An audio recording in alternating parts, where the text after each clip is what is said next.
Seulement, nous n'avons donc pas eu d'informations vis-à-vis des parents, et ce que je regrette, et ce que nous regrettons, c'est en fait que les parents n'aient pas pu prendre de décision éclairée, c'est-à-dire qu'il ait pu y avoir un échange, il aurait fallu qu'il y ait un échange et des réponses aux interrogations des parents qui puissent prendre des décisions plus éclairées, je ne peux pas dire les choses autrement. Donc voilà, cette réforme tient compte essentiellement des contraintes de tous, mais on peut se poser la question de savoir si vraiment elle tient compte du rythme de l'enfant.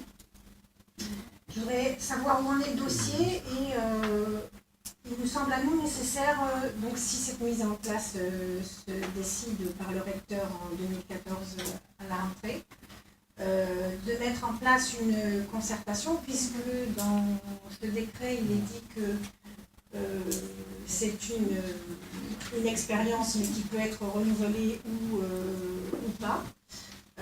Donc il serait bon de mettre en place une concertation, une information, et est-ce qu'il serait possible de mettre en place la création d'une commission extra-municipale pouvant traiter de ce sujet.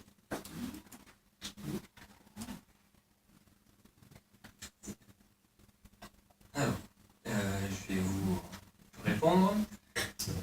La commission a mis en œuvre dès le mois de février 2013 un groupe de travail composé de directeurs d'école, de parents d'élèves, d'associations FUVELN, de techniciens des services municipaux et d'élus qui ont travaillé pendant de nombreux mois pour proposer une application de la réforme dans l'intérêt des enfants, vous l'avez souligné. Le décret de M. le ministre Bruno Hamon venant assouplir certaines dispositions de cette réforme, celles-ci ont bien entendu été étudiées. Il est apparu qu'il était dans l'intérêt de tous de l'appliquer. Après examen et étude de tous les avantages et inconvénients, les membres de la commission ont, dans leur grande majorité, je vous le rappelle, choisi de soumettre à l'approbation des conseils d'école la réforme des rythmes scolaires avec l'assouplissement permis par le décret du 7 mai 2014, c'est-à-dire d'organiser les nappes une demi-journée par semaine. Je vous précise ça parce que ce n'est pas la mairie qui a décidé de voter. Voilà, et c'était dans la question. Donc, c'est vraiment soumettre à l'approbation des conseils d'école.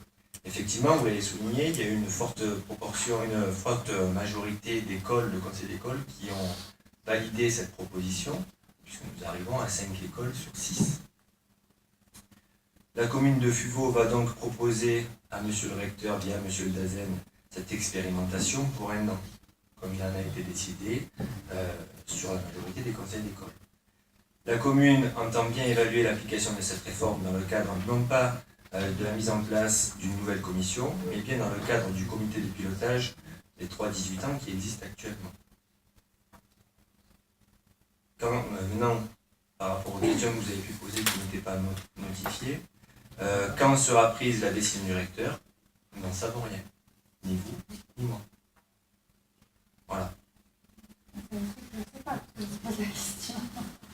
Eh oui, mais personne ne le sait. Je demandais juste si vous aviez l'information. Et pourquoi ne pas faire le choix d'une commission extra-municipale où il y aurait des échanges, même si il existe aujourd'hui, on le sait, un comité de pilotage, une commission extra-municipale permettrait un plus grand nombre d'échanges et d'informations vis-à-vis des parents. Les commissions extra-municipales existent déjà dans les fédérations de parents d'élèves. J'ai toujours été à la disposition des fédérations de parents d'élèves pour discuter avec elles. Pas spécifique au rythme scolaire. Non, mais qu'entendez-vous par commission extra-municipale? La municipalité n'est pas présente? C'est ça? Mais donc ça se fait, il y a des fédérations de parents d'élèves pour ça, elles sont extra-municipales. Normalement, une question orale, voilà, mais qui ne donne pas lieu à débat. Voilà.